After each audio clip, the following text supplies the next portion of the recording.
मुबारक हो आपको, पूरी कौम को कि रिश्ता तय हो गया है फाइनली। लड़का और लड़की दोनों तरफ से कोई दहेज के मामला थे जो अब मुकम्मल तौर पर तय पा गए हैं और अब रिश्ता हो गया फाइनली।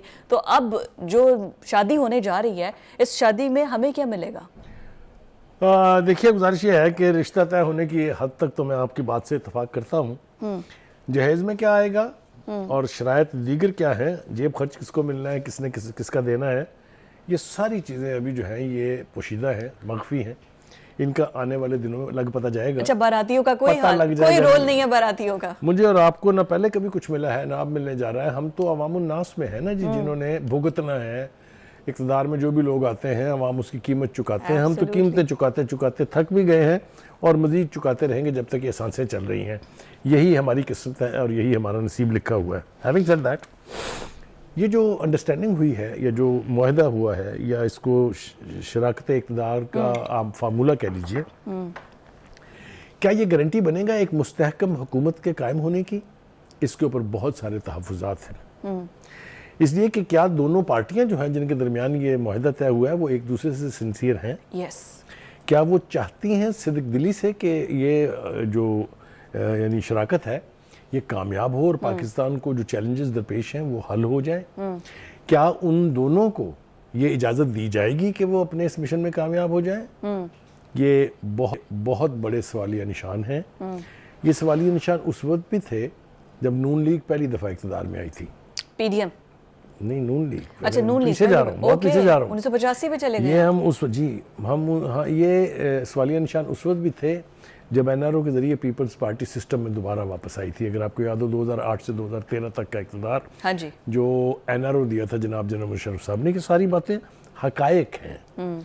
हर बार, ऑलमोस्ट हर बार 3 मरतबा पीपल्स पार्टी और 3 मरतबा ही नून लीग को आधे रास्ते से फारिग करके घर भेज दिया गया। ये हकायक हैं जिनका हम सामना करें तो ज़्यादा बेहतर होगा ताकि हम सूरत हाल समझ सकें। हम आज कोशिश ये कर रहे हैं कि हम अपने नाजरीन को भी ये बावर करा सकें कि इब्तिदा तो अच्छी करने की कोशिश की जाती है लेकिन इंतहा तक पहुँचते पहुँचते रास्ते में से सब कुछ गुम हो जाता है। मुझे आज अहमद फराज बहुत याद आ रहे हैं। वो मैं उनका एक शेर सुनाना चाहता हूँ, लेकिन वो शेर तीनों ही बड़ी पार्टियों के ऊपर सादिक आता है। ओके। और शेर है कि मैं आज जद पे अगर हूँ तो खुशगुमान ना हो। वाह। मैं आज जद पे अगर हूँ तो खुशगुमान ना हो, चिराग सबके बुझेंगे, हवा किसी की नहीं। अरे वाह। अब चिराग कौन है, हवा कौन है, ये हम अपने नाज़रीन में छोड़ देते हैं, वो तय करते रहेंगे। एनीवे, हैविंग सेड दैट, देखिए गुजारिश ये है कि जैसा हमने जिक्र किया कि बहुत बड़े बड़े चैलेंजेस हैं। एब्सोल्युटली। कुछ लोग जो हैं वो ज़रा थोड़ा सा जिसको कहें आप सरकास्टिकली कहते हैं कि इस तो जी बंदर बांट हुई है। तो ए तेरा ए मेरा, ए तेरा ए मेरा, ए तेरा ए मेरा, मगर इसकी बाज़गश्त हम पहले से सुन रहे थे कि इनके बीच यही तय पाएगा कि सेंटर चेयरमैन सेनेट किसका होगा, नेशनल असेंबली का स्पीकर किसका होगा, गवर्नर किसके होंगे, सदर कौन बनेगा, वज़ीर, एन वही हुआ है। लेकिन डार्लिंग अभी भी नाराज़ है। ठीक है, एमक्यूएम अभी भी रफड़ डाल रही है। देखिए एमक्यूएम पर आते हैं, पहले हम 2 बड़े घुर्गों से तो निपट पहले उनकी बात तो कर ले, दूल्हा दुल्हन की तो बात हो जाए। पहली बात यह है कि इसमें इब्तिदा में ही जो पंगा नजर आ रहा है वो ये है कि आपने अहम आईनी ओहदे तो ले लिए पीपल्स पार्टी ने, ठीक है, जिसमें चेयरमैन सेनेट है, जिसमें सदारत का ओहदा है और इसके अलावा बलूचिस्तान की हुकूमत है, 2 गवर्नर्स हैं, पंजाब के गवर्नर डिप्टी स्पीकर है। जी जी। तो उसकी तफसील मेरे ख्याल से अब तक सारे लोग जान चुके हैं। हाँ, इसलिए मजीद तफसील में जाने की जरूरत नहीं है। लेकिन आप कहते हैं कि हम वजारत नहीं लेंगे। What does that mean? What kind of an understanding is this? When you talk of हुकूमत, क्योंकि हम सुन रहे थे हुकूमत साजी हो रही है। हुकूमत साजी का मतलब पिक एंड चूज नहीं होता। या आप एक हुकूमत का हिस्सा हैं या आप हिस्सा नहीं है। ठीक है, तो इस बात की वजाहत मेरे ख्याल से दोनों ही पार्टियों को करनी पड़ेगी कि ये जो इक़्तिदार शराकत इक़्तिदार का फार्मूला आपने तय किया है, इसके वो क्या कहते हैं यानी डूज एंड डोंट्स और इसके जो तबाहकारियाँ से बचने का तरीका कार है, क्या उसके ऊपर आपने सैर हासिल गुफ्तगू कर ली है? मेरी अंडरस्टैंडिंग है नहीं। इस वक्त तो सिर्फ पीटीआई को औकात में करने के लिए दोनों पार्टियों ने आपस में हाथ जोड़ लिए हैं और उनको इक़्तिदार से बाहर रखने की कामयाब कोशिश की है। अच्छा, मैं तो इसमें नुकसान पता है मौलाना फजल रहमान का भी हुआ है। देखिए, वो वहाँ कहीं फजल नजर रहमान नहीं आ साहब रहे। जो है उन्होंने पहली दफ़ा गालिबन मेरे ख्याल से गलत फैसला किया है। अच्छा, वो ना हमेशा उस साइड, देखें बहुत दो हमारे यहाँ ऐसी कई कुव्वतें हैं जिनकी टाइमिंग बड़ी ठीक होती है, यानी वो गलत फैसले नहीं करते। हम उसकी बहुत बड़ी मिसाल है, जो हर हुकूमत के साथ रहे साथ हैं, है। हर हुकूमत से लड़े हैं, लड़े हैं, हाँ। और हर आने वाली हुकूमत ने फिर अपना हिस्सा बना बनाने को लिया, तैयार है। यस। मौलाना साहब का भी शुमार उन्हीं में होता था, लेकिन इस दफ़ा उन्होंने शायद गलत शॉट खेली है और बाउंड्री लाइन पर पकड़े गए हैं, आउट हो गए, उनके, कैच आउट हो गए। ठीक है जी। हाँ। कैसे? मौलाना एक दीनी आलम है, कोई जी। दो राय नहीं उसके बारे में। जी, जी। एक उनकी रवायत है, उनकी फैमिली की रवायत है, उनकी जमात बहुत बड़ी, आज से नहीं, प्री पार्टीशन से। उनके father is a renowned G man. जी जी। उलमाए हिंद जो है वो एक बहुत बड़ी तंजीम थी। मौलाना मुफ्ती महमूद साहब एक बड़ी लेजेंड है जी, हमारी जी, सियासत में जी, भी, बिल्कुल। हमारे दीन के एतबार से भी। लेकिन उन्होंने जो फैसला किया है वो उनके तमाम तर बयानात, तमाम तर बयानियों और तमाम तर पॉलिसियों की नफ़ी है। राइट। कैसे? आप एक ऐसे शख्स को रिसीव कर रहे हैं अपने घर पे, उनके डेलीगेशन को, जिसको आप ये कहते रहे कि ये यहूदी एजेंट है, हाँ जी। पीटीआई यहूदियों के एजेंडे पे काम कर रही है, तालिबान इस्लाम खान। की दुश्मन है, और पता नहीं क्या क्या। मैं इस वक्त वो पूरे, अगर आपको बताना शुरू करूं मौलाना ने हमें क्या क्या बताया इनके बारे में, तो पूरे प्रोग्राम का वक्त गुजर जाएगा। लेकिन फिर ये भी है ना कि सियासत में दरमियानी राह होनी चाहिए, टेबल टॉक आनी चाहिए है, मुज़ाकरात होने चाहिए। मगर हम ये भी तो बात करें ना, उन्होंने यूँ क्यों किया? हाँ, उन्होंने इसलिए नहीं किया कि उनको नून लीग ने धोखा दिया है, उनको पीपल्स पार्टी ने धोखा दिया, बिल्कुल नहीं। Right. उनका ख्याल ये था कि हुकूमत आज़ादों की, यानी पीटीआई की बन रही है, और वो इक़्तिदार से बाहर रहना नहीं चाहते।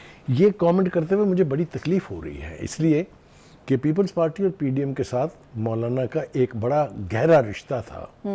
उन्होंने इमरान खान के खिलाफ पीडीएम बनाई, अगर आपको याद हो। जी जी, उसकी सदारत की है। उसकी सदारत की, और ये कहा कि इनको इक़्तिदार से बाहर किए बगैर कोई चारा नहीं है।